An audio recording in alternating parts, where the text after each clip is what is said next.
Alright, so we finally got our first information from Universe Mode. Shoutouts to Assemble. He had a great video breaking down pretty much everything you'd want to know about. So I'll leave a link to the description below to his video. I just wanted to give my 2 cents worth on the things that they changed, which wasn't very much, some quality of life things they did, and then just go from there. So let's just get into this. Alright, so the rivalries. You're still set to just 4 slots. You can only do 1v1 or 2v2, which really sucks. So you can't do like a faction versus faction. You can't do like a 3-way, so have 3 different people feuding together. It's just 1v1 or 2v2. That's kind of a bummer to me because I make a lot of created wrestlers, and I have like groups. Like I have a group called The Void. I have the Strizers, my main characters and stuff. And it'd be really cool to just do a whole family feud type style thing, faction versus faction, but you can't do that. So that is a bummer. Looks like the roster is pretty up to date, which is pretty cool, but to me, I just use my created wrestlers, so this is not a big deal for me. It looks like the rivalry system did get a little facelift, and if I'm understanding what Assemble said correctly, it sounds like instead of facing the same opponent every single week throughout your rivalry, you can go in under the rivalry actions tab and switch the opponent out. And so that way it's not some random person or the person you're feuding with every single week. So let's say the person you're rivaling with is Roman Reigns. And let's say you're supposed to face Solo Sikoa, but instead it's forcing you to face Roman every single week, instead of saving that match for the PLE, the Premium Live Event, the pay-per-view. I always call it pay-per-views because I'm old. But if I'm understanding what he's saying correctly, it sounds like you can change the week-to-week opponent and then set the actions up to where the person you're rivaling with will come and do those actions. To me, that is a huge W, because one of my biggest complaints every year is when you set up a rivalry and you're just playing week to week, it literally just makes you face that person every single week. So I end up just simulating those matches because, what's the point, Or I try to change them, but then that screws up any cutscenes or anything that it might have done for those matches. So the fact that you can go in and you can kind of control a little bit, if I'm understanding what Assemble is saying correctly, that is a huge win for me personally, because that'll help me make my shows that I've been wanting to make for the last 3 games a lot easier. So according to Assemble, the Money in the Bank cash-in cutscene doesn't work currently. He said he tried it a bunch of different ways, and that's a big L if they can't get that fixed before launch. Because in the last 2 games, to my understanding, when I tried to do a cash-in, instead of it just having it be that match, or at the end of that match where you do a cash-in or be able to cash in whatever time during that match, it would either replace that match or it would add an extra match to the Premium Live Event. So you'd have to finish this match, and then it would be a separate match for the cash-in. And I always thought that was stupid. It's like, no, the cash-in should be at the end of this match. Like, it does a little cutscene. Whoever wins, obviously, probably the person that had the belt for the cutscene. You come in, they're damaged. You beat them really fast, like the whole point of the Money in the Bank, which they kind of destroyed with the Real Wrestling Show. Like, Damian Priest is going for an Intercontinental title, apparently. Austin Theory went for the U.S. title and lost. You're kind of defeating the purpose of Money in the Bank. At that point, you might as well just throw out Money in the Bank. To me, I think it's a cool idea, but to do it every year, I feel like it should be like King of the Ring.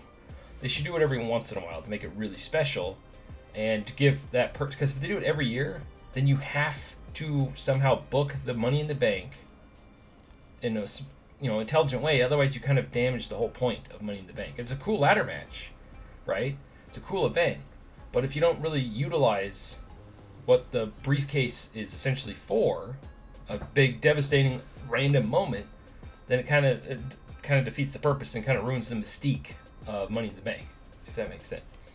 So that's a bummer. Hopefully they fix that.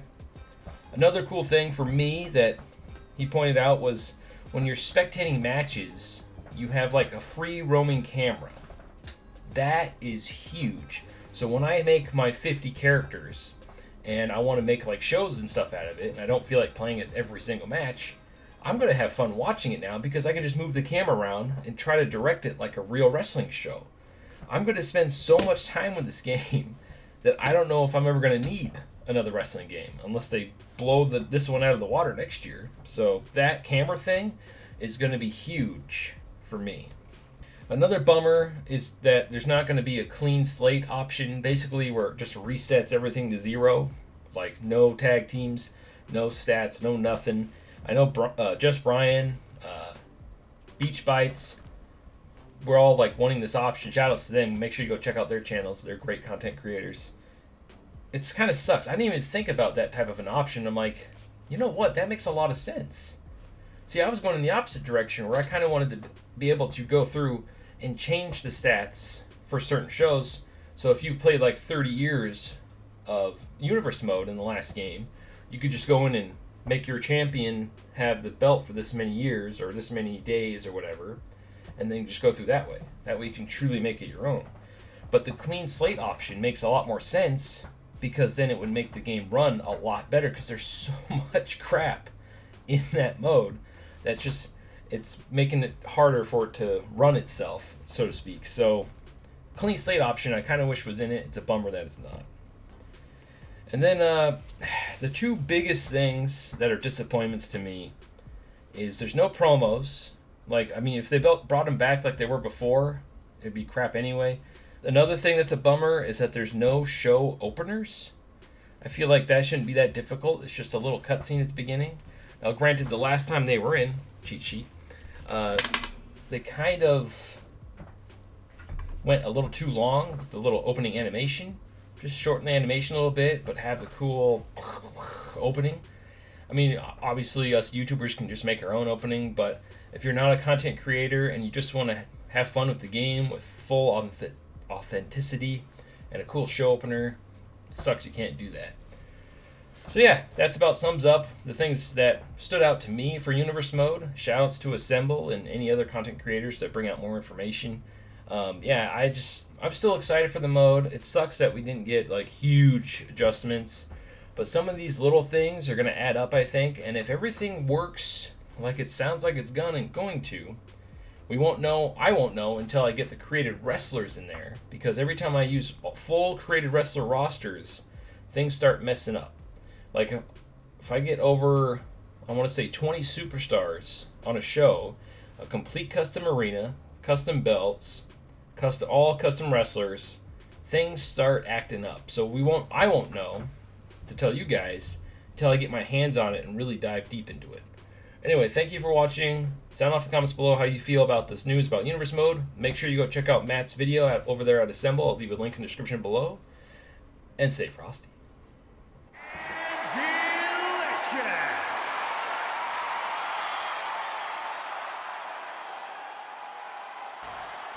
Here is your winner, Justin. And that seemed like a pretty easy day at the office right there. Never a doubt, barely a moment's suspense. This one was about as lopsided as they come.